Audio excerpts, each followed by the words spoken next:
Well, when you get the losing bracket, it's hard to run the cable. Okay. It didn't come close, but they should have won that first Tennessee game. Every week I do a stretch session. Had a good team. Florida just got hot again. They weren't that good, but they just got hot near the end and stretch zone. rode that Do that every stud Sunday they got. for 30 minutes, and I'm telling you, that has really been a good thing. Tanya's not here today, so I'm just like, what am I missing? Okay. I think I got everything. Mark Turner said they might be here around 6:30. Okay. I said, well, the meeting starts at 6, and sometimes we clip through things fast, but they don't have to be here. That was well done, your presentation. Thank you, John. I did. Be part of it. I very much appreciate that. And you don't need a paper agenda either. I just use your, okay, all right. I couldn't remember if you did or didn't.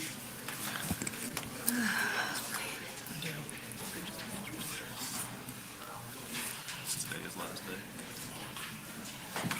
Can't believe that. Watch closely what happens there.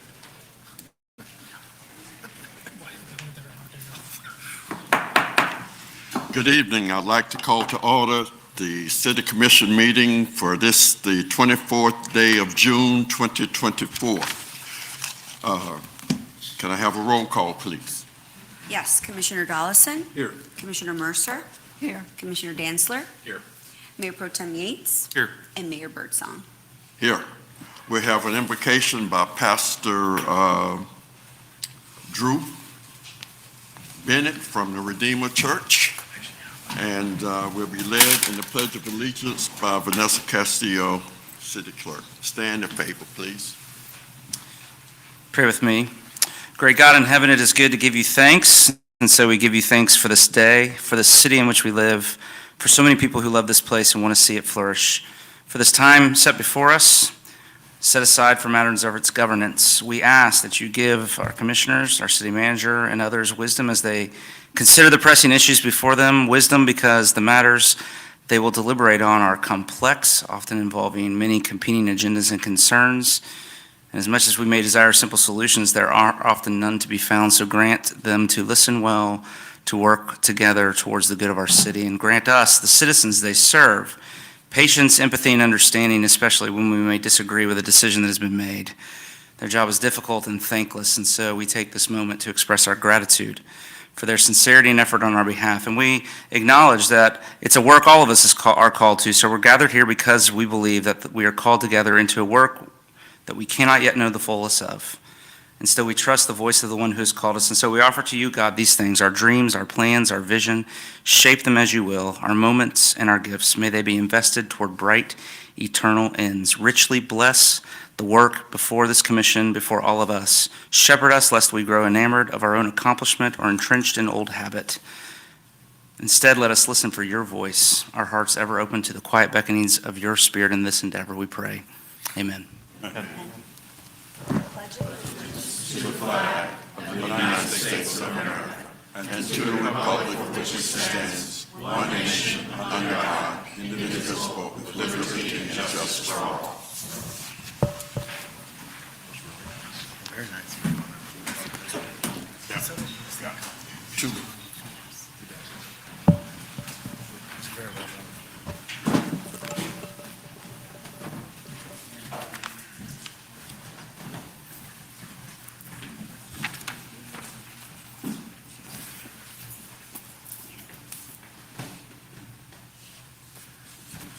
Okay, Mayor and Commissioners, we have one proclamation and one presentation this evening. Our proclamation is for Parks, Recreation, and Culture Month. Ask Julie Adams and members of her team, if she so desires, to come forward.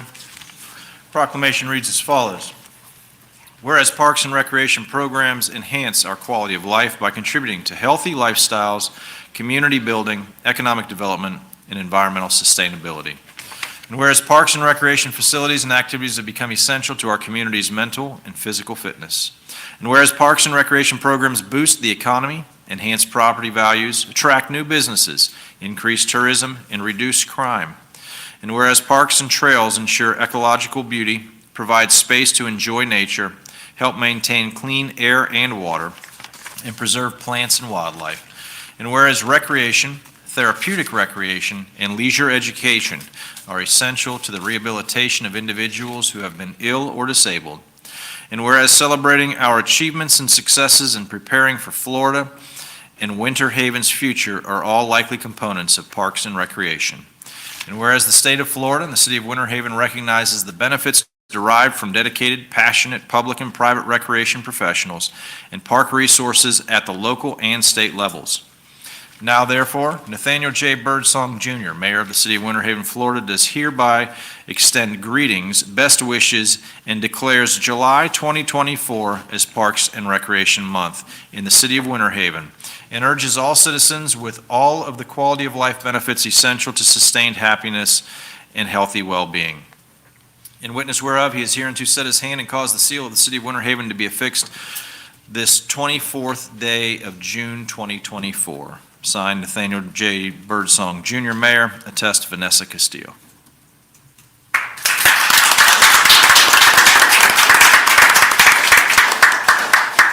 All right, good evening. Since 1985, the National Recreation and Park Association has been celebrating Parks and Recreation Month to promote building strong, vibrant, and resilient communities through the power of parks and recreation. Also to recognize the more than 160,000 parks and recreation professionals there are out there in the country, plus countless of seasonal and part-time staff members and teammates to help us give back to the communities in which we serve. At this time, I just want to take an adieu back to my team. Behind me, I have here the crew that helps lead the teams in the various areas of our Parks and Recreation and Culture Department to provide those vital and quality of life services that were spoken about in our proclamation. This year's theme is Where You Belong. And I want to take a second to really let that resonate. Where you belong. It is a statement that everyone in our communities belongs within our parks, recreation, and culture structure. We offer something for everyone, whether you're small or tall, whether you're young or old, and whether you're involved or not so involved, you can find something that fits you. Our community, we welcome and provide inclusive programs, essential services for all ages and abilities, and safe, accessible spaces to build those meaningful connections that Parks and Recreation is known for. Just some of the short-term and long-term wins. What I want to focus on today is some of the love notes. When I was attending CityWorks and after reading Peter Kageyama's book about For the Love of Cities, we do love our city. And recently that love note struck a chord with myself and my team. So we want to celebrate some of the love notes in this short presentation this evening. So as you can see, our projects at a glance, we have Joyce P. Davis Park that's been recently completed, a completely transformed location. Our sidewalk cafes that are loved and enjoyed by so many in our downtown corridor. The Reuben Williams Sports Complex, which we recently got to dedicate and give back to the community and share that special moment with both the Williams and the Tuggerson families. The Lake Elbert Trail, which is in process now and which will provide another space for belonging on so many levels from families and beyond. The Lake Conine Nature Park, the Chain of Lakes Stadium, and of course, the Winter Haven Recreational and Cultural Center. Taking a spin for a second into another area of our department is our library. And soon we'll be able to say our libraries as we welcome a branch into the Winter Haven Recreational and Cultural Center. So with our library system, we have some wins here that we want to talk about tonight. Our sensory garden, the Friends of the Library Sensory Garden, is a huge addition to the spaces that we provide within the libraries where people can belong and just exist and be if they want to, encouraging them to take part in this sensory areas around them. The story time for children, the children's activities over the summer, the digital memory lab where you can convert your stories into digital components or your photos, VHS, and things like that to continue the memories of your families. And also, these pictures here are part of what the staff at the library has created as welcoming vistas when you enter the library that engage those that come in and encourage them to ask questions about how else they can take part in their library system. Summer camp. Of course, we are in the throes of summer camp now. Our camp is called Off the Chain, and so some fun off-the-chain stats for our summer camp.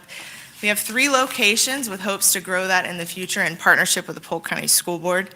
Currently, we serve 280 kiddos in our summer camp program, and of course, looking to grow that into the future. We provide 8 weeks of programming and, of course, fun, and more fun.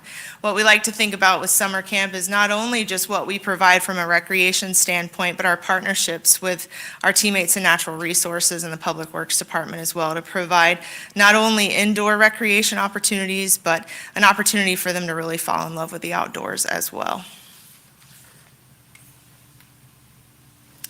And just some high notes to celebrate, some of the wins that we've experienced. I could stand before you all night and talk about the great things that our team provides to the community, but these are some really cool things that have happened over the last year.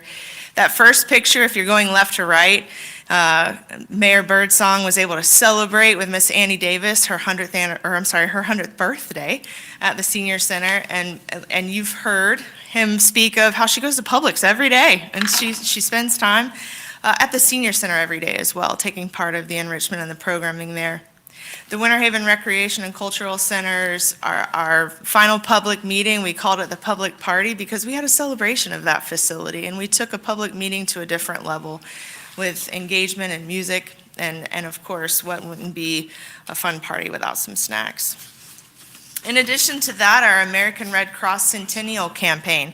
This year, we're really excited to be able to partner with the American Red Cross and offer some subsidized programming and some scholarships swim lessons.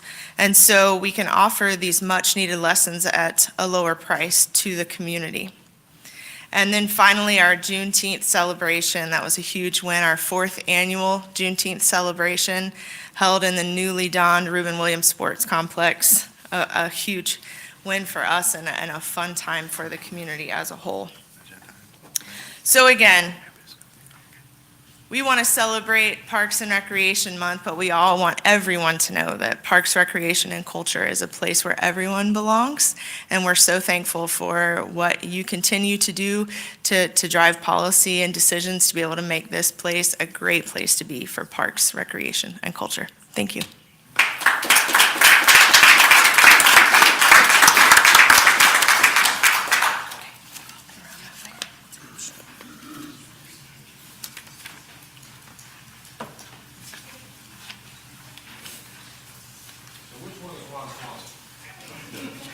Which one is what? Are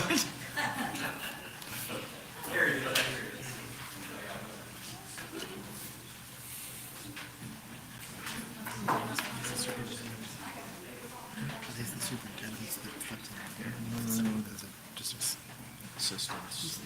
Steve Pruitt. On the count of 3. 1, 2, 3. One more. You good?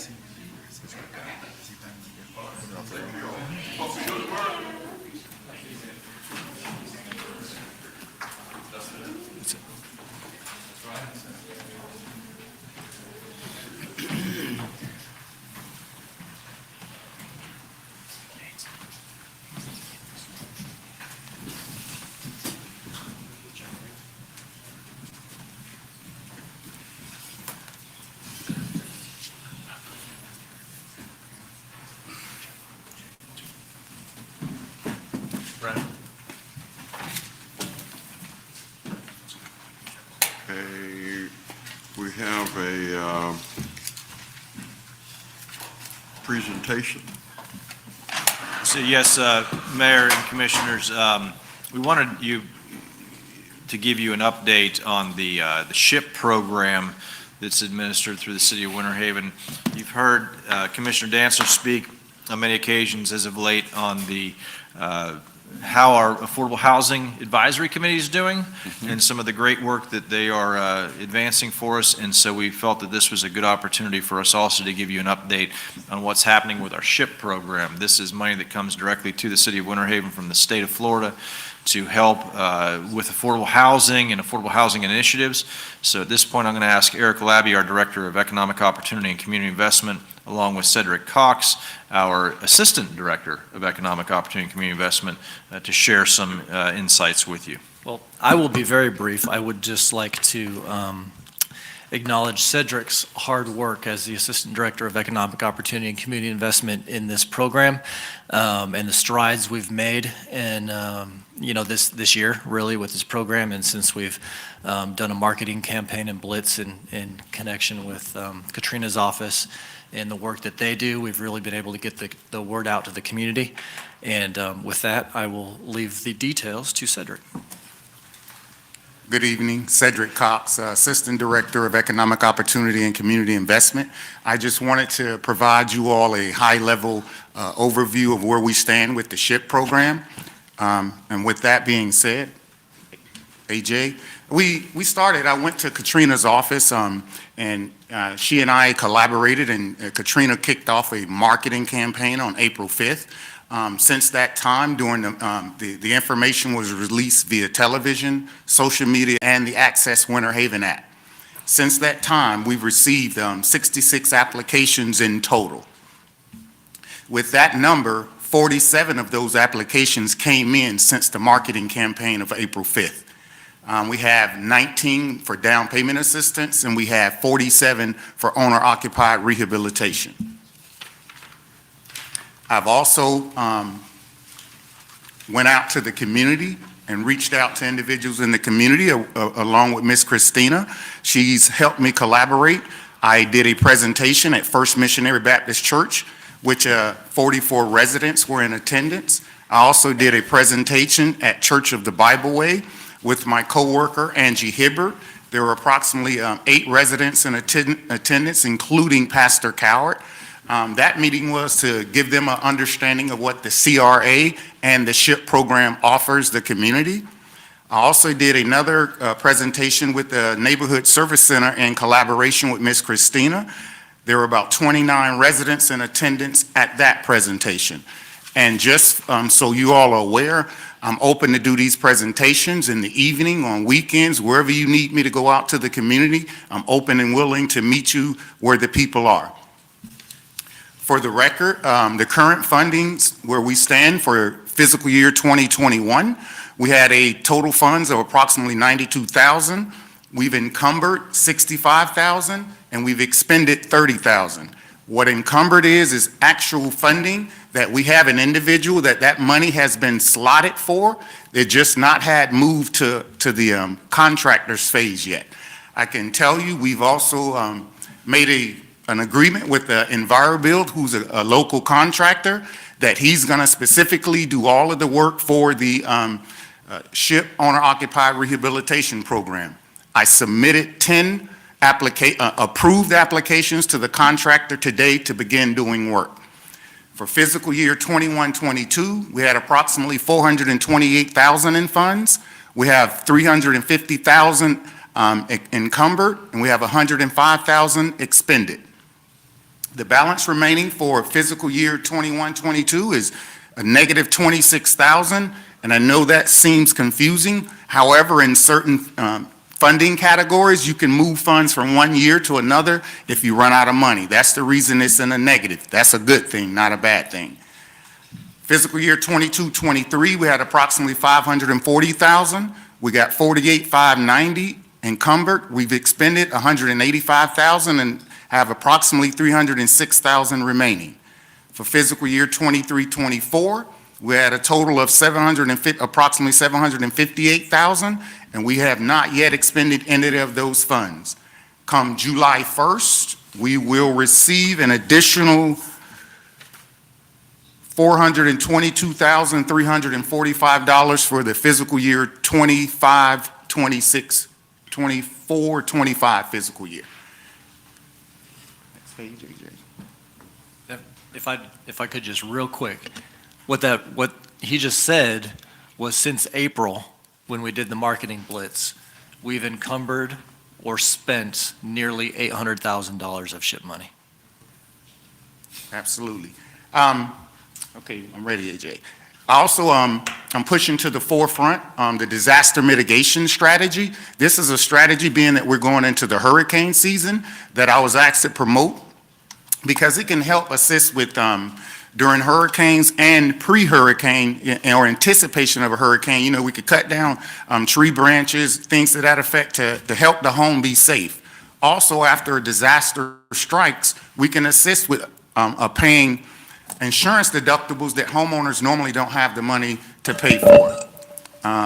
With that being said, we also working with, we collaborated, received information from T-Bank for the Disaster Florida Rebuild Florida program. They also assist with disaster strategy, and I've added that to my presentation when I go out into the community. With that being said, that's all of the information I have for the presentation. I'll stand for any questions. Questions? I've got more of a statement. As the liaison to this now, I want to congratulate Cedric for bringing new energy, and this kind of information is just what I've been asking for and just what we needed, and as a commission, we need to know this. So this is excellent. So Eric, you and Cedric are doing a fantastic job bringing breath back into this initiative. My question is the most of the money that's spent on repair of existing homes, OOR, I think. Yes, sir. Is that predominantly roofs? Because I know we had a big backlog of people that wanted roofs at one time. Is that mostly roof work, or where is most of that money going to be spent? Do you know? A lot of it is roof work and electrical interior renovation, but the primary is roof work. And all that, this is vetted and it's qualified and all that? I mean, there's a process in place. Yes, I sir. know there is. I'm saying this from other commissioners to hear it, that there Yes, is a process absolutely. that a person goes through to get this money. Yes, it is a stringent screening process. Okay. Well, I'm thrilled that this is back on track and we're doing great. And Eric, congrats. You got this, you finally got somebody here that can carry the mail for you here. Cedric, you're doing awesome, so Thank you, sir. keep it up. Thank you, sir. Yes. Commissioners, if I could just add a comment and just to echo what the Commissioner Dancer said, to have expended down out of a $1.8 million, AJ, if you can back up to that slide for me, to have encumbered or expended that down to a remaining balance of just over $1 million. And I think that the fact that that marketing campaign kicked off just, 3 months ago, and we're seeing that kind of activity. Our goal is to ultimately be spending this down as quick as it's coming in the door. That means it's getting into the hands of the people that need improvements done. I think we were wiring a check just today on a down payment assistance. We've had a number of those going out. That's exactly what SHIP funds are for. Help rehabilitate homes, help get people into new homes, help mitigate disaster and emergency repairs, and I'm very excited to be able to say that Winter Haven's moving that needle significantly at the present time. With regards to insurance, and I know that we have several residents who are challenged with paying for home insurance. Yes, sir. And is that a requirement that must be in place before monies can be, or assistance can be given or help? That was a city policy, and I've already spoken to Eric Labby, and he and I have agreed that homeowners that can't obtain homeowners insurance due to repair, we'll go ahead and do the repair. However, they'll have to show proof of homeowners insurance after the repairs are completed. Yes, sir. With funds encumbered, is that large in part to where the down payment assistance, where people have applied and then they just haven't found the home yet? Yes, sir. It's twofold. We were having a challenge with obtaining having a contractor. However, we now have a contractor, on staff, so to speak, and I can now submit those applications once they're approved directly to that contractor to go out to do the scope of work and bring us a quote back, and so we can quickly start the work. And that's an independent contractor? We're not Yes, that's an independent contractor. How long do those funds stay in, like, is there a timeline to where, like, you know, still haven't done the work in 2 years, 3 years, and that? Well, the funding runs in 3-year cycles. Each funding cycle is for 3 years. We have to spend it within a 3-year time period. So my concern is like for 2021, funds encumbered 65,000. If that money's not spent yet and we're knocking on 3 years, do we lose that money? Do we need to open up that money for somebody else who is ready? I assure you that money will be spent before they ask to return it. Okay, gotcha. I got one more thing. Yes. Cedric, would you, for the benefit of the commission and anybody that's interested in hearing, explain to them what you told me the other day about rental assistance, because I beat the drum on rental assistance until. Rental tired of hearing it, assistance, so maybe you can in explain it order, to them. with SHIP funds, in order to be eligible for rental assistance, most jurisdictions don't do the rental assistance program because all rents must meet the fair market rent standards established by HUD. The fair market rent standards that are established by HUD are below the current market rate rents. Thus, the only participants that would potentially be qualified are individuals that are already residing in subsidized rental units. Did y'all hear that? I mean, HUD's, their two-bedroom rental is, you gotta be like 1,100 a month or 1,200 a month or something, which is not even close to being Close. realistic for us to give them any rental assistance. So that's why we can't use SHIP money for rental assistance. Yes, sir.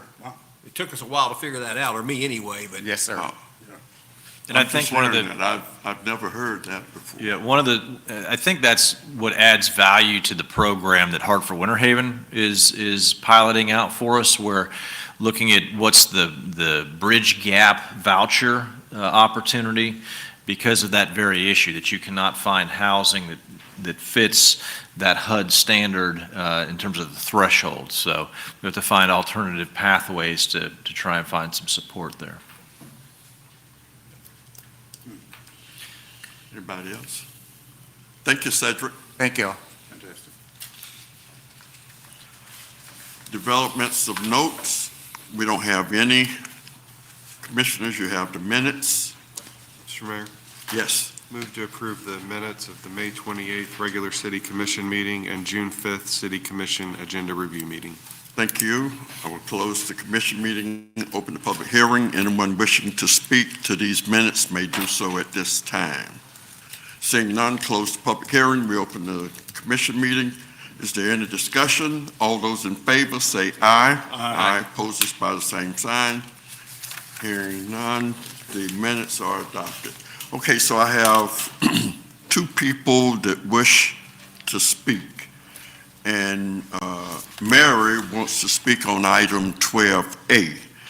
But Betty Hoffman will address us about US 17 and Havendale Boulevard. Would you please come forward? You have 5 minutes. State your name and address for the record. That's on the agenda too. For the agenda item? Yes.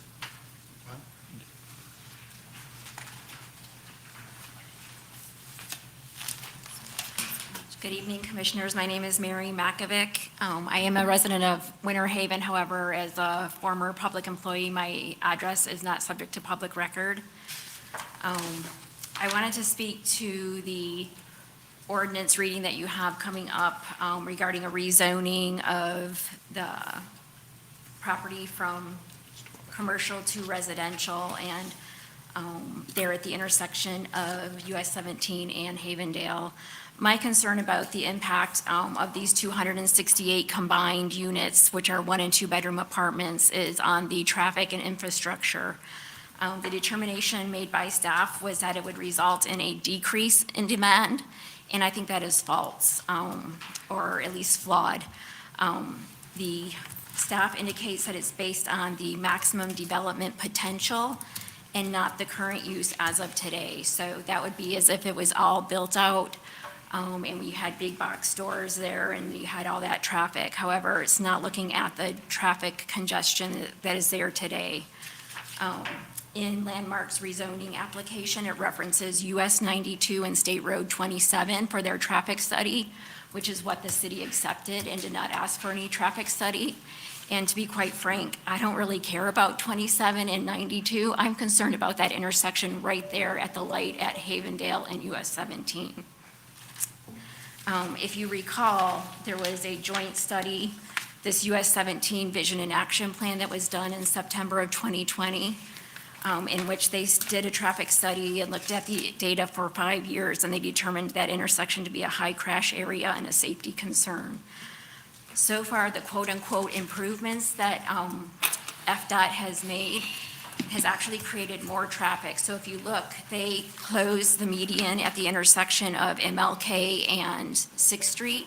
So that is now forcing everybody in Lake Ridge condos and the Winter Haven Harbor condos to now utilize US 17. So I think it's relevant to have a traffic study done today, because I think that you will find that it has increased. I also believe that the planning department has some flawed views that it's going to quote-unquote clean up some old zoning issues, which I know is their intent and what they want to do. But if you look at Landmark's application, they have some information in there that I think is only going to create more problems. They reference that the movie theater is closed, which it is not as of today. The movie theater is still open. And then they also say that they are planning on using the parking at the theater and out parcels, which is zone commercial, for this new residential zoning for the parking. So I think that, 168 apartment complexes utilizing the movie theater, I think that's just going to muddy the issues of keeping rural, keeping the residential and the commercial separated. So I'm not sure what can be done at this point. I know that the 168 units are already approved, but I would encourage you maybe not to approve this rezoning request and maybe redirect staff to look at it, maybe to require some traffic studies. I did try to contact FDOT. Unfortunately, as citizens, we didn't have a lot of time to pull this information together because you didn't release the agenda until this past Friday, where normally we have a week or so to know what coming agenda items there are. But I did work with FDOT, and I don't have information today from them, but I hopefully will by the next meeting. Thank you. Thank you. All right, we're going to go ahead with Mary. I was there. Oh, you were Mary. Betty? State your name and address for the record. You have 5 minutes. My name is Betty Hoffman, and I live at US 17 and Havendale in that area. You sent me a letter saying I lived within 500 feet of Spring Lake Mall and what was going on over there. And to be honest with you, I agree with Mary. I was a little disappointed that the commission meetings were changed.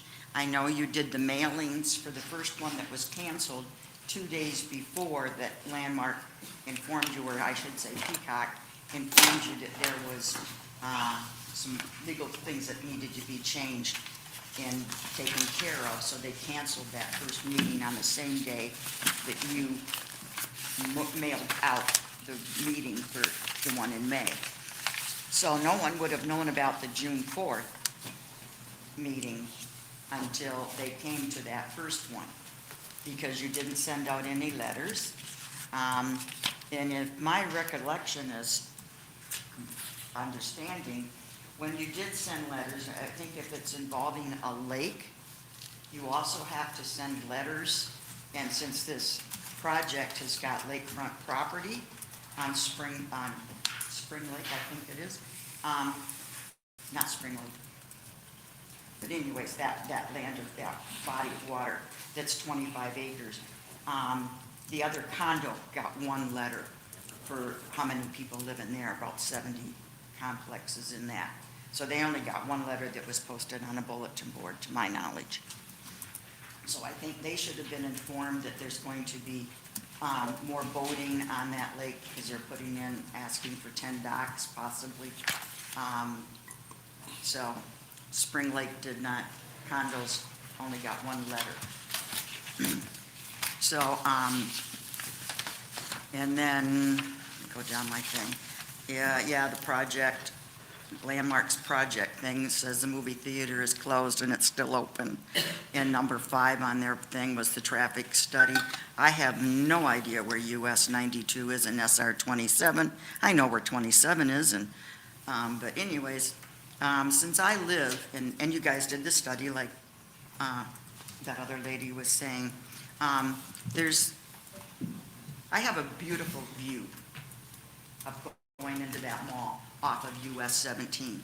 And right now, I would like to invite you all. I will leave my phone number. I spoke with Mr. Donald Dollinson tonight. Thank you for calling me back. You have my phone number. I invite you to come to our place and get a beautiful view from the 8th floor at how much traffic is on there and how many cars go into that center lane going north at certain times of the day. They start from that second light at Publix, Muir Terrace Road.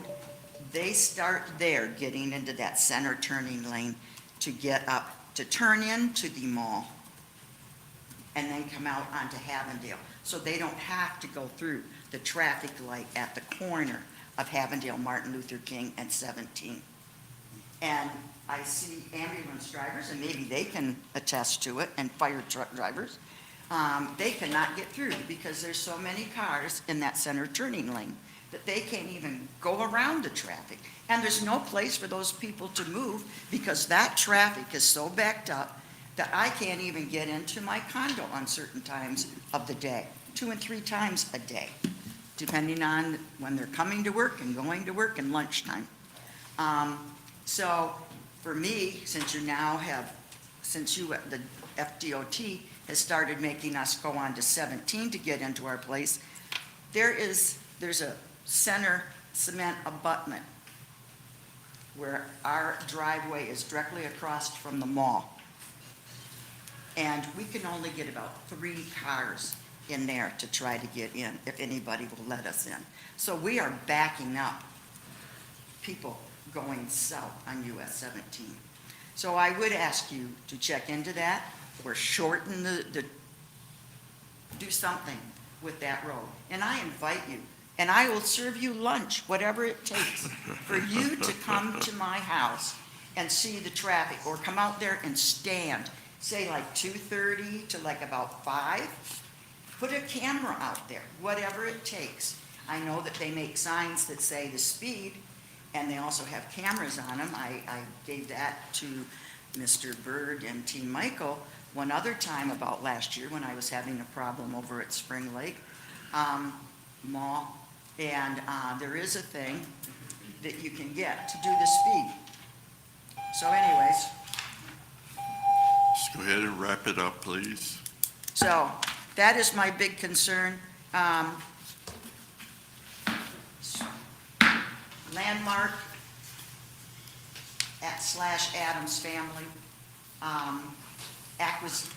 Scarecrow Acquisition, and Peacock Investments. Can reading 02427, would you read by title only, City Attorney?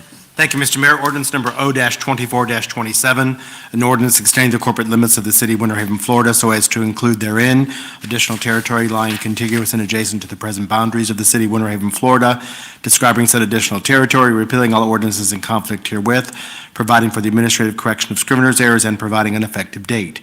General location, 2400 Avenue East Southwest. The area covered by this request is 0.91 plus or minus acres. Thank you.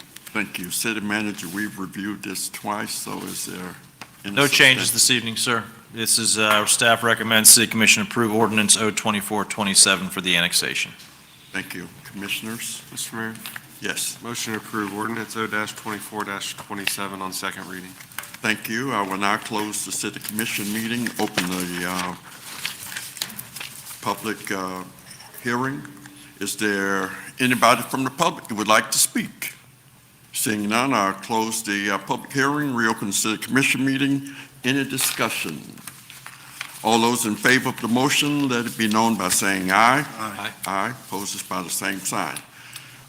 Motion passes. O-2429, would read by title only, City Attorney. Thank you, Mr. Mayor. Ordinance number O-24-29, an ordinance extending the corporate limits of the city of Winter Haven, Florida, so as to include therein additional territory lying contiguous and adjacent to the present boundaries of the city of Winter Haven, Florida, describing said additional territory, repealing all ordinances in conflict herewith, providing for the administrative correction of scrivener's errors, and providing an effective date.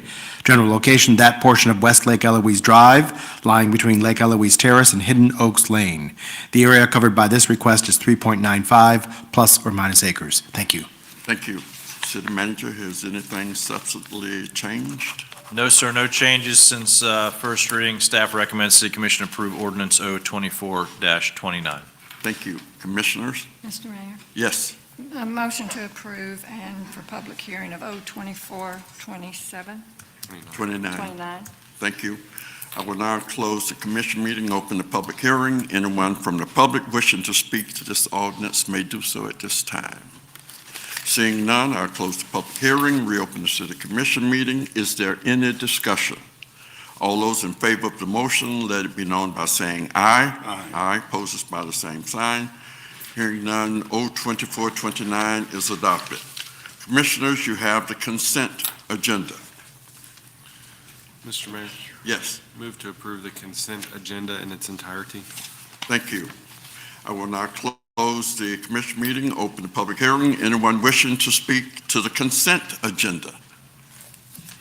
Seeing none, I'll close the public hearing, reopen the city commission meeting. Is there any discussion?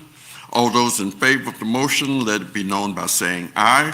Aye. Opposed by the same sign. Hearing none, the consent agenda is adopted in its entirety. All right.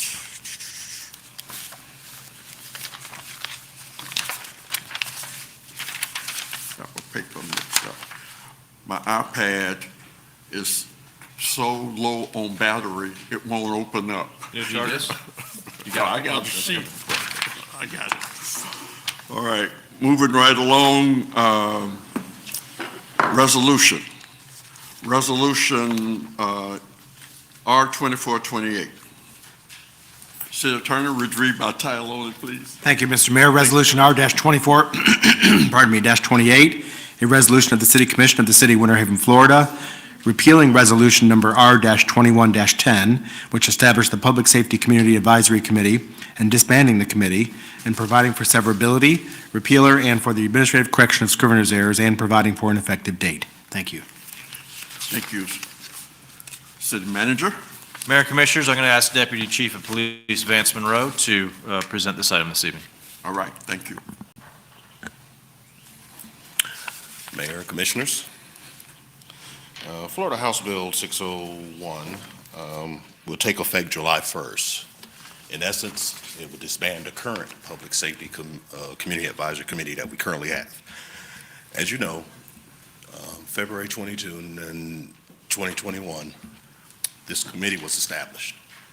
However, with the current members of 9 active members and 2 alternates, the next committee, which will be sometime, I believe, we met in April 18th, excuse me, regarding the disbanding of this particular committee, and I believe we are going to retain a majority of the members that are currently on the current committee. So we want to start this committee again in, I believe it's August sometime. I believe we're going to be meeting once again with the committee. I think it's August. We set the date for August. Excuse me. Yes. The police chief is going to have to name each one of these committee members once it's disbanded. As you see with this current fact sheet, one member has to be retired from law enforcement. That's coming from the state. Also, it ensures, it also codifies the oversight board to ensure that we are directed by the chief of police and comprised of at least 3 to 7 members. Like I said, currently we have 11 members. So questions regarding this particular? So Commissioners, if I could just give a little further clarification. You have a Citizen Advisory Committee that was established and appointed by the commission. The statute that has been, that takes effect July 1st prohibits that from being the case. Therefore, if you can have a citizen oversight board, but it has to be appointed by your chief of police, not by your elected body. So our committee will disband as a result of this resolution, but will be reestablished by further action of the police chief to continue in its very similar role to what it's doing today. And those members who are part of that committee today will be reappointed, we anticipate will be reappointed based upon their desire to be reappointed by the police chief. So it will continue on, but it will be done so in compliance with House Bill 601. Thank you. A little confusing of an item, but that's the gist of it. All right. Commissioners? Mr. Mayor? Yes. Motion to approve resolution R 2428. Thank you. I will now close the commission meeting and open the public hearing. Anyone wishing to speak to Resolution R 2428 may do so at this time. Seeing none, I'll close the public hearing, reopen the city commission meeting. Is there any discussion? All those in favor of the motion, let it be known by saying aye. Aye. Opposed by the same sign. Hearing none, Resolution R 2428 is adopted.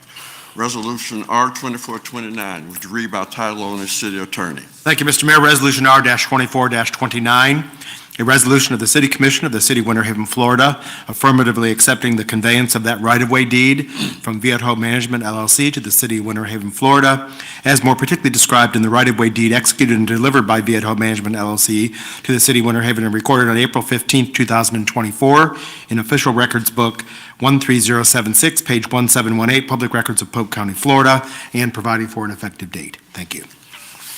Thank you. City Manager?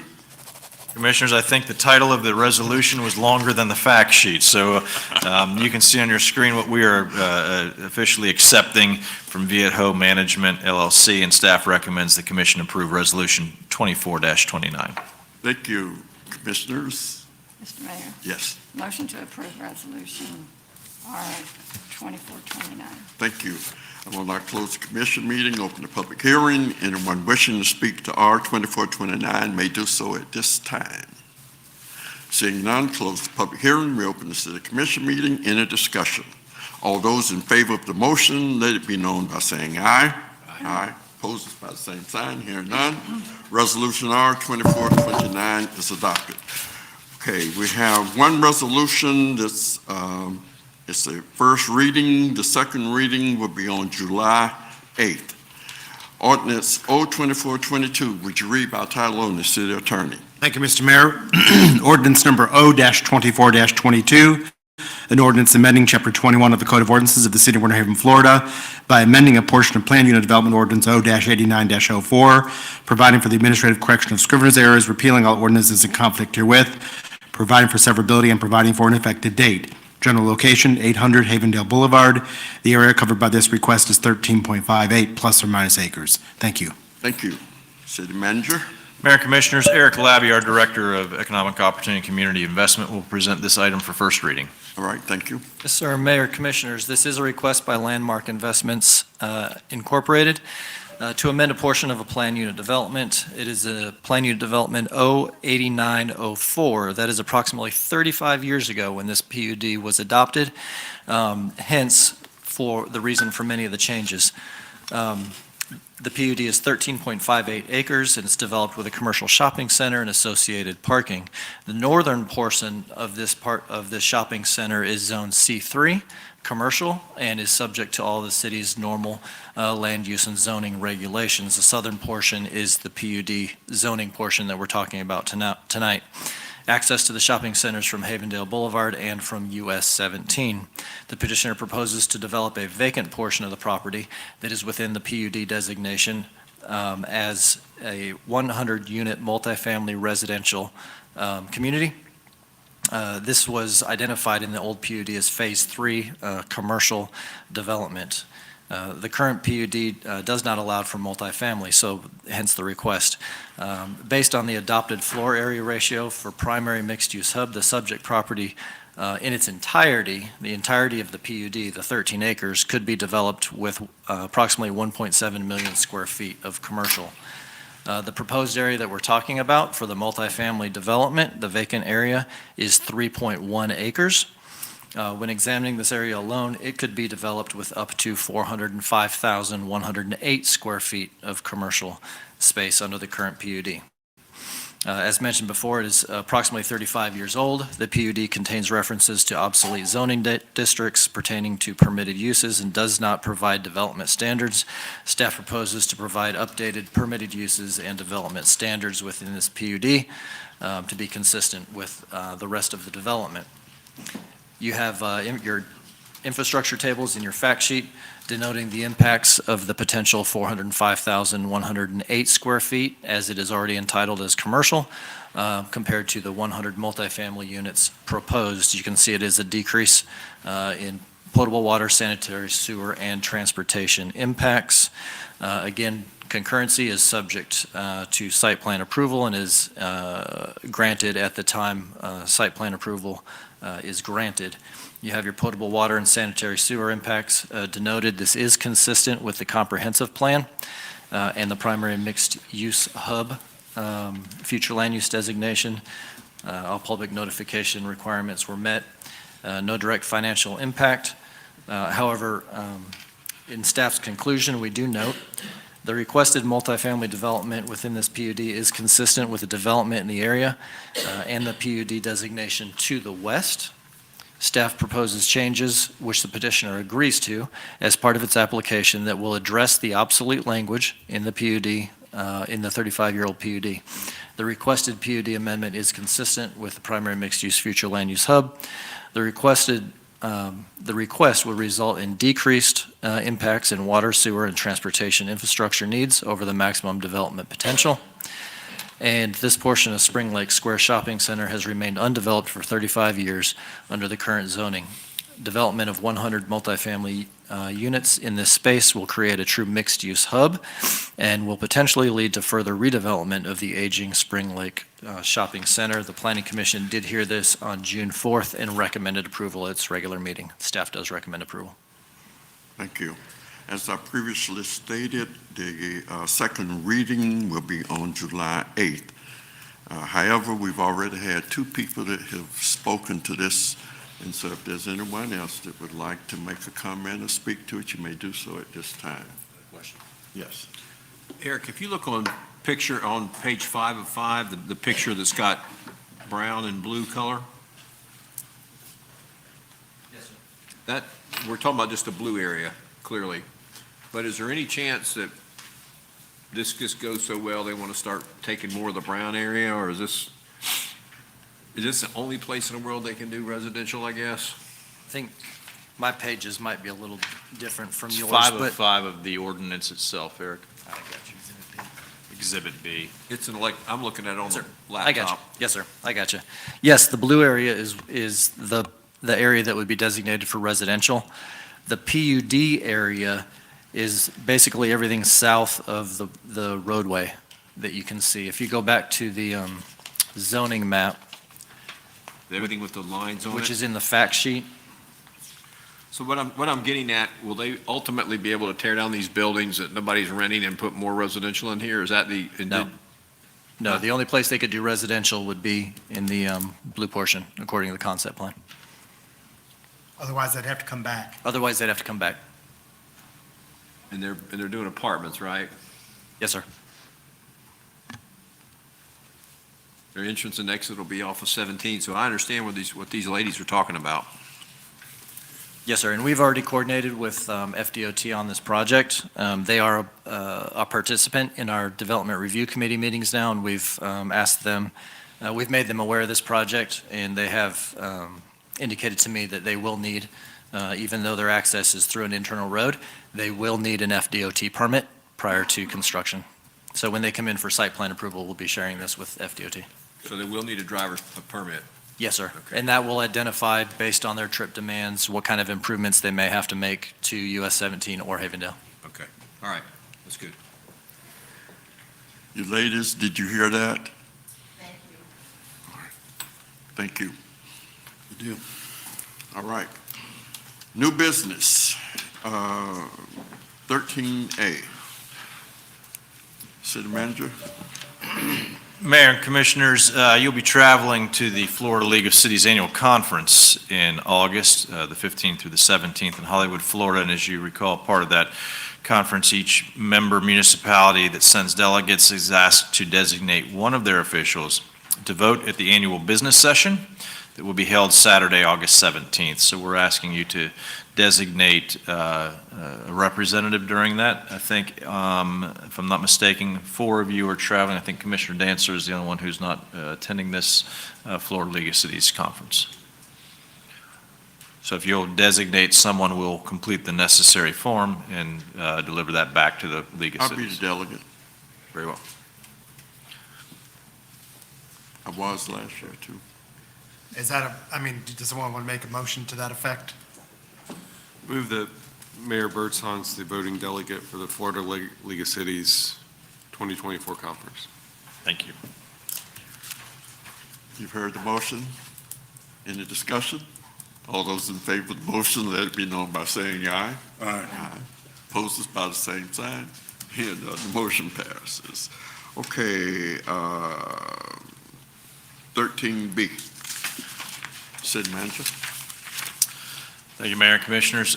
Winter Haven Housing Authority owns 10-plus acres of land at Avenue Y Northeast, just north of 6th Street Northeast. This property is currently developed with 9 buildings containing 60 units of public housing constructed in 1982. Housing Authority plans to make application to the Florida Housing Finance Corporation for a 9% housing credit financing and is requesting a local government contribution from the city. You may recall this is the same thing that we did with Florence Place and more recently with a secondary project being pursued by Blue Sky. The minimum LGAO for Polk County is $460,000, which is what your other LGAOs have been. The requested local government contribution for this project, which will be known as Hillcrest Reserve, is $1 million.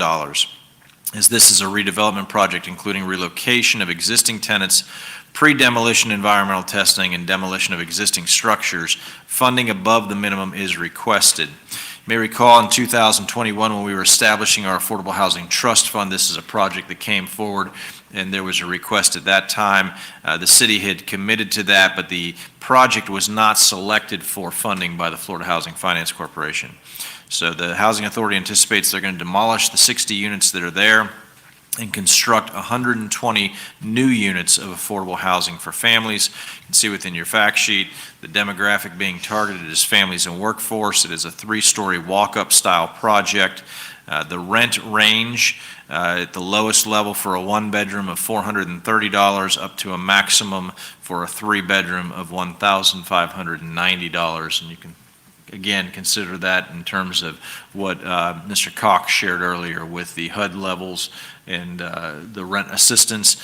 These are subsidized rental rates already within there, so trying to incentivize that further becomes somewhat of the challenge. Total development cost is just shy of $30 million. There's no immediate impact financially with this request. However, if approved, the city will budget $1 million from available funds within the Affordable Housing Trust Fund for distribution in a future year. We would expect that most likely to be in fiscal year '26. Keep in mind that we contribute money annually and are doing so again in your proposed '25 fiscal year budget of $250,000 from the general fund to go into the Affordable Housing Trust Fund. So that helps offset some of these expenses. Staff's recommending the City Commission approve the LGAO contribution in the amount of $1 million and authorize City Manager to execute the Florida Housing Finance Corporation Local Government Verification and Contribution Loan Form. Stand for any questions you may have. Thank you. Commissioners? Mr. Mayor, move approval of LGAO, item 13B on the agenda under new business. Thank you. I will close the commission meeting, open the public hearing. Anyone wishing to speak to 13B may do so at this time. Seeing none, close the public hearing, reopen the city commission meeting. Is there any discussion? All those in favor of the motion, let it be known by saying aye. Aye. Opposed by the same sign. Hearing none, 13B is adopted. Mayor, if I could just add a comment with this. I did have opportunity to speak with Lisa from the Housing Authority at length, and would encourage any of the commission or others that have interest in how this project lays out in the Florida Housing Finance Corporation. She is a wealth of information in that regard and is doing a phenomenal job with our housing authority projects here in Winter Haven. So just want to give some kudos there. She's also a member of the Affordable Housing Advisory Committee. Yes. Okay, thank you. Item 13C.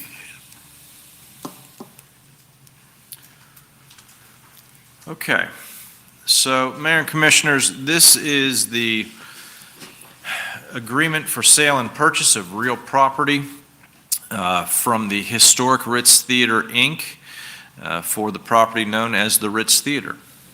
So you may recall earlier this year, members of the Historic Ritz Theater Board had approached the city to gauge interest and opportunity for the city to acquire the property known as the Ritz Theater. We have engaged in discussions with the Ritz Board and through their legal counsel and our legal counsel over the past few months pertaining to that, to try and advance that. I think we had some very fruitful conversations and dialogue with the commission while that was being vetted out at this level. Is somewhat of an update on that. We do have a purchase and sale agreement that we are recommending for consideration by the City Commission this evening. The just market value at 2023, as determined by the Polk County Property Appraiser, is $494,261. Our purchase agreement is for a sale price of $497,000, or the current amount due on the note and mortgage dated March 28th, 2019. If approved, the city would have 30 days from the date of approval to perform any due diligence it deems necessary. I will tell you that we have already obtained a survey. We've completed a Phase 1 environmental assessment and obtained a title commitment. So all such due diligent matters have been completed and are deemed acceptable. The closing date would be established for August 5th, 2024. The purchase and sale agreement outlines the additional costs that would be paid by the Historic Ritz Theater, Inc., as well as those that would be assigned to the City of Winter Haven as the buyer. The amount of the purchase price and closing costs would be paid from legally available funds within the general fund. However, given the one-time nature of this expense, it is recommended that it be paid using available funds within the current fund balance of the general fund. Doing so would not drop us below any of our thresholds or target levels within the general fund. The operational expenses associated with the city's acquisition of this, those things for costs associated with utilities, occupancy, and the like, insurance, those have been accounted for and programmed within our fiscal year 25 budget proposal under an independent cost center so that we can track those very specifically. This time, staff's recommending the City Commission approve the agreement for sale and purchase of real property for the purchase of the property located at 263 West Central Avenue for the value of $497,000 and the other matters set forth in the agreement for sale and purchase, and authorize the city manager or his designee to execute all closing documents and take all other necessary actions related to the city's performance under the agreement for the sale and purchase of real property. I know Mark Turner and Tom Westbury and members of the Ritz Theater Board are here this evening, and certainly would welcome any comments they may have to this extent. I know that one of the discussions that we've had dating back to the early venture in this regard dealt with the operation of that.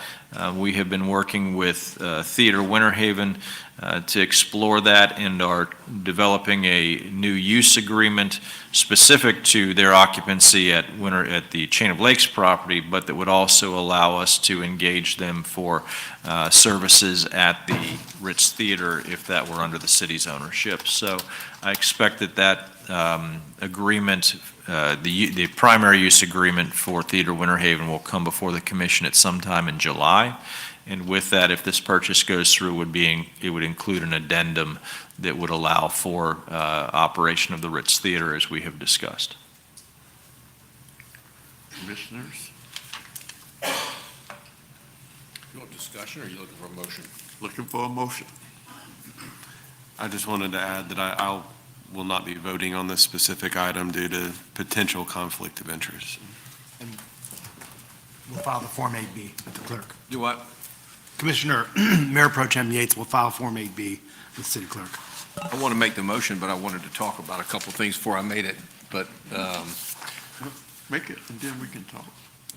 well, guys may not like the motion if I make it what I've got on my mind, and I can be convinced. I just feel like we should have some sort of a time frame that in 3 years or something, we look at this again. And I said 2 years originally, and after 3 years, we need to revisit this and see if we want to stay in the theater business or whether we want to go ahead and sell it and turn it over to the private sector. But if there's no appetite for that, I don't want to make that part of the motion. But I think that should be something that we should consider, because we're spending the public's money on this, and I think we owe it to the public to give them an exit strategy if it's not working. And, I feel certain it's going to work because we got Dan involved, and I feel like it's going to work. But in 3 years, who knows whether he wants to keep doing it or whether we want to keep doing it. And the commission will have to be proactive in 3 years, whether they want to stay in the theater business or not. I want to make the motion. I want to do this, but I would like for us to have some sort of an exit strategy if it doesn't I would work. like to ask a question. Wouldn't we have that opportunity to exit anywhere along the way? And to that point, and I certainly, y'all do whatever you wish that you think is appropriate, but my suggestion, and my answer to your question, Commissioner Mercer, is yes, you would. So why would we need it in the motion? And I would probably recommend against that specifically in the motion, only because it potentially puts some strictures on you that you may or may not want. And I think the transaction is potentially cleaner with moving forward with the purchase and sale. I think that it's whatever you want to do, but I think it's likely inferred that you all, as the commission, will take the appropriate actions based on the public's interest. And so I think that you could have that conversation really at any time that is appropriate. But if you're acquiring this property, there are some operational and other use things that I think may or may not fit within any specific time frame. So you may want to give yourself some flexibility on that. I'll defer to the city manager if he has any particular comment on that, one way or the other, but it's more of an operational thing. It just seems to me that you would have that no matter what, and it might potentially muddy the waters more by adding that in as a condition. Just an observation.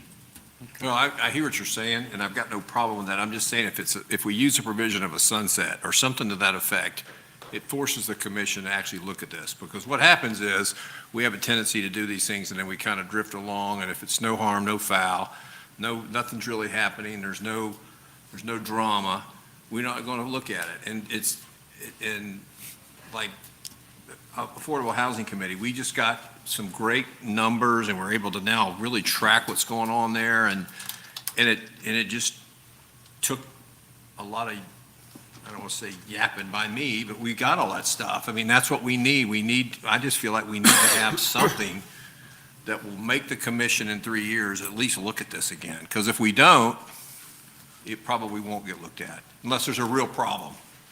Well, That's all. I would also note that, as the city manager said, this is going to be a separate cost center. So you're going to be looking at this every year, not just in 3 years. You'll be looking at this every budget year, because you'll have to budget funds. I presume that's what the city manager's idea. Is that consistent with your Mayor understanding? and Commissioners, let me speak to Commissioner Dantzler's point there. I think we're looking at this every single month in the form of budget reviews and budget performance. The same as we do a golf course, the same as we do utility account services, everything that we're doing. So if for some reason down the road, this is not a viable investment for the organization, you have that luxury to act on that as you so choose. I would sense that, and I'd be happy to provide those updates to the commission, and we can factor those into semi-annual updates from the operator side, as well as from staff, of what investments have been made and what successes have been accomplished and what shortfalls were experienced, so that the commission is very much in tune with that. And I think that it's right for you to expect that of us. But I can tell you that if it's not performing, if it's becoming an albatross around our neck at some point, I'm not going to come before the commission and say, let's keep putting money into something that's not successful. Okay, well, I've just brought it up because I wanted to discuss it, but, I can sense that there's no real appetite for that. So I'll go ahead and make the motion that we approve this purchase and sale agreement for the Ritz Theater for $497,000. All right. I will close the commission meeting, open the public hearing. Anyone from the public like to speak to this item? Close the public hearing. We reopen the city commission meeting. All those in favor of the motion, let it be known by saying aye. Aye. Opposed by the same sign. Hearing none. We just purchased a building. And the record I will want to ask Dan a question. The record will reflect that was a 4-0 vote because of the Yes. Commissioner Yates. Who's going to run the Ritz between now and time we close? It'll be the Ritz responsibility until the closing has occurred, and then it will be a facility under the direction of our Parks and Recreation Department. So tomorrow, Dan will get the keys and he'll... No, it's So not when will closed. Dan It is come not in? closed until August 5th. August? I'm saying between now and August, who will... The Ritz Theater Board of Directors is still responsible for the building until the closing. And they'll keep the insurance up and all that. And let me also be clear, this is not being sold to the city under any dissolution or under any idea that the Ritz Theater as an entity is going away specifically or particularly. And I've discussed that with Mr. Turner, and he's aware of that. So the Ritz very much will remain in control until closing. And then like any sale, the keys, if you will be turned over at closing, and responsibility for the operation will then vest on the owner. Okay. All right. Any other questions? All right, Commissioner Liaison reports. Commissioner Mercer. I attended the Polk County All Sports Award and Hall of Fame ceremony at the RP Funding Center. It's nice to see young adults involved and not only excel in sports, but also academically too. Some of those had really high academic, had achieved that too. So it's really great. And of course, some of them were coaches and things that were entered into the Hall of Fame. So, and then on, just to kick off on Juneteenth and the ribbon cutting and the rededication of the Reuben Williams Sports Complex, and also Jim Torgerson, who really achieved high honors and went all the way, and they came back to their hometown and they coached their youth forward, passing it forward, and they coached their youth. And there was a lot of people and older adults that were kids and that they had coached, and that spoke on behalf of him and what they learned and what he taught them, both of them. So it's, like I said, it's really nice to see that happening and that they took care of the younger generation. And also did the progressive design building selection and the RFQ scoring. of the new wastewater treatment plant, and did the unveiling of the historical marker at the Ritz for 100 years. So it was very nice to have the historical marker around the building, so you can see it now. I think that's all. Commissioner Yates? I was on vacation last week, so not a lot to report, but I also attended the ribbon cutting as well as the Juneteenth celebration.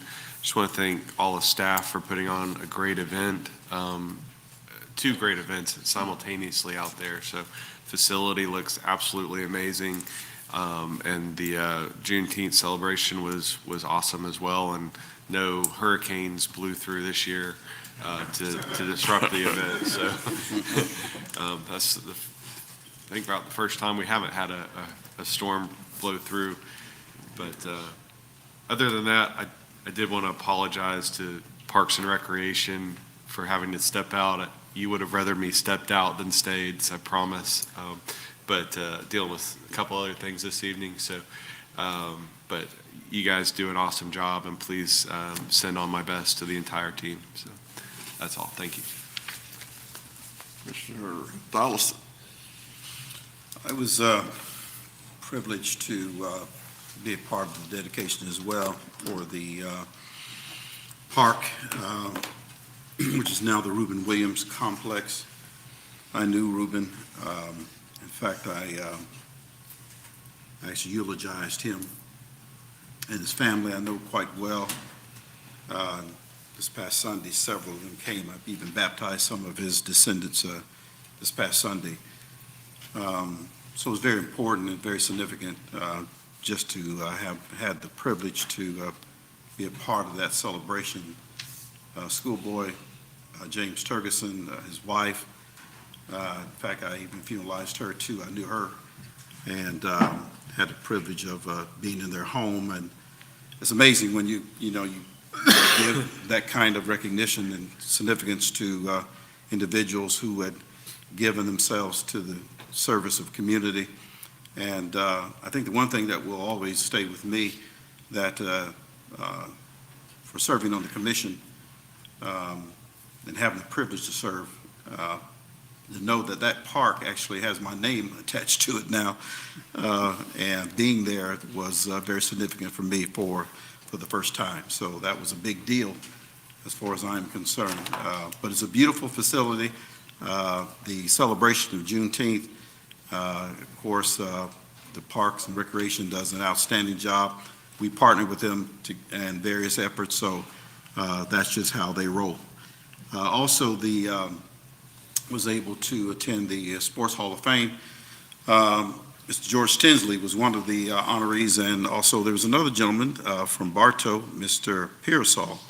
And I've known Mr. Pearsall for many years, and he is one of the first black coaches that took a team and won the state championship.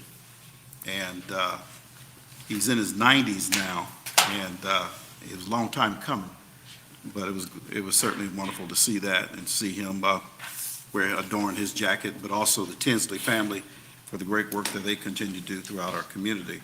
Also today, I was able to be with the Polk County School Superintendent, Fred Hyde, who shared the chamber lunch, and very informative.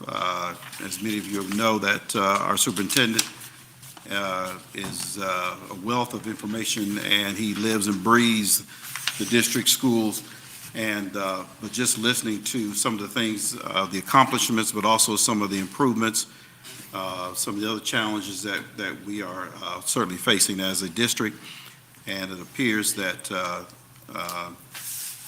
our superintendent is doing an outstanding job. So I was privileged to be there and hear the updates and things that he would share with so many that were certainly concerned about the district, as we should be, regarding our schools. So that's pretty much what All right. Commissioner Densler. Okay, mine will be short too. I was on holiday last week. I flew out to LA to spend Father's Day with my youngest son, and we were in Hollywood Hills, of all places, and everywhere you went, you saw celebrity. And I saw George of the Jungle. That's the only one I knew. All the rest of them were Princess Brides or Princess Diaries and all these other little kids. But I saw George of the Jungle. And he's one of us. He's not one of them. He's old and fat, so, you know. Brendan Fraser? Brendan Fraser? Yeah, Brendan Fraser. Yeah, no, he was eating at a cafe that we were in, so. But we saw all these other people that I didn't know who they were, but I did know who George of the Jungle was. Did they know who you were, though? That's more No, important. that's right. But I will tell you, gasoline was $7 a gallon out there. $6, that was high test. Regular was $6, so luckily we don't have that. And their sidewalks are awful. They have these trees growing and they will not cut a tree down, so the roots come up and there's like running the gauntlet when you use their sidewalks out there. So it's amazing how they've protected the trees, and the trees are pretty, but boy, it just wreaks havoc on their sidewalks. Mo trees, mo problems. And I'll tell you another thing, there's absolutely no affordable housing out there. I don't know what their commissions are doing out there, but, you know. Anyway, it was beautiful, though. We had some really good, fun times and good weather, so thank you for covering for me for Juneteenth and all that. But I spent 4 hours at the Polk Vision Board of Directors. We had a visioning meeting out at the Lake Myrtle Park last week, and we had some riveting discussions on planning for Polk Vision for the next foreseeable future, so glad that's good.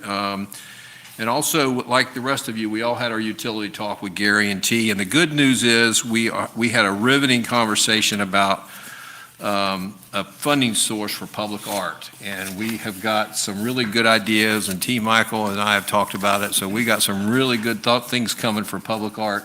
You guys just wait and watch and see. All right. And that's all right. So. Okay, had a few things. I chaired the Central Florida Regional Planning Council, and we celebrated 50 years. The original executive director from 50 years ago gave us a little talk on Zoom about how it was 50 years ago. And much to my amazement, I had never heard this before, Commissioner Gelders was on the Central Florida Regional Planning Council. I never heard that before, so it was good.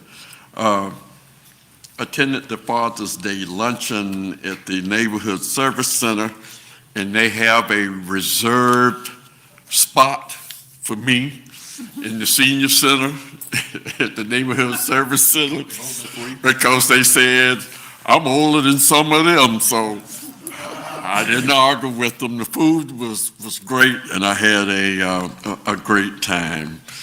The Juneteenth celebration was a good event, and also the dedication of the park. Now, give you an idea of just how old I am. Reuben Williams and Schoolboy Tuckerson basically coached me in Little League Baseball, so that just tells you how long ago that was. But in fact, James Tuckerson was also my late brother's wife's daddy, so we've been knowing them a long, long time. Attended the Sports Hall of Fame, and it's always good to see all of the outstanding athletes in Polk County. And finally, attended the TPO board meeting, and they still have not received the approval for the actual increase in numbers of the TPO, where the city of Winter Haven would then have 3 representatives. So we're just waiting to hear about that. And that's pretty much it for me. City Attorney? Thank you, Mr. Mayor. Commission, nothing this evening. City Manager? I have one thing this evening. So Commissioner Dancer mentioned funding for art, so this isn't really in line with that, but I want to share with you, the City of Winter Haven Airport has acquired a piece of art, and I think AJ has it.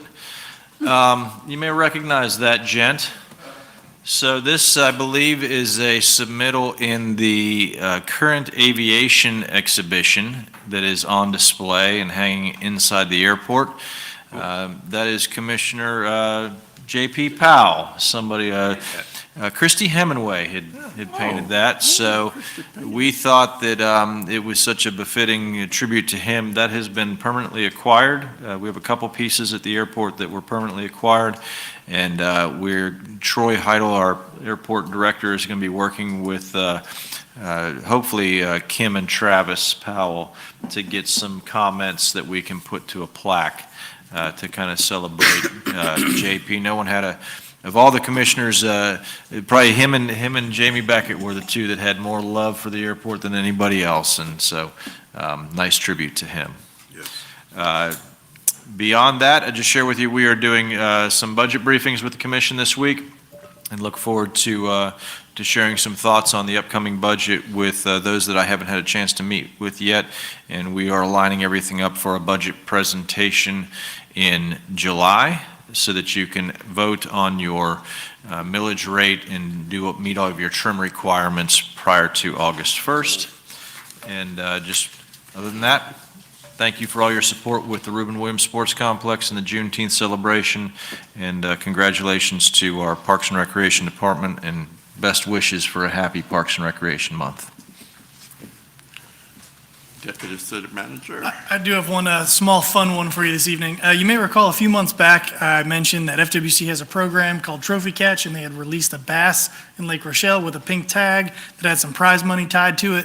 Well, the bass has been caught. Harry Linsberger IV caught a prize pink bass, 11 pounds, 4 ounces was this bass, by the way, in Lake Rochelle in the Northwest Winter Haven chain. He'll receive $1,000 in fishing apparel and tackle and a $1,000 check from the Trophy Catch program. So, it's kind of cool, kind of fun. Good deal. Yes. I know Mayor Birdsong was out there hunting for it, so. Yes, just wanna make yes, sure. I was, 11-pound bass, you can eat off that for a while. I've never caught one that big. That's it for today. City Clerk, Nothing for me this evening, thank you. Deputy City Clerk is not here. Emergency matters not received for the agenda. Motion to adjourn. We adjourn.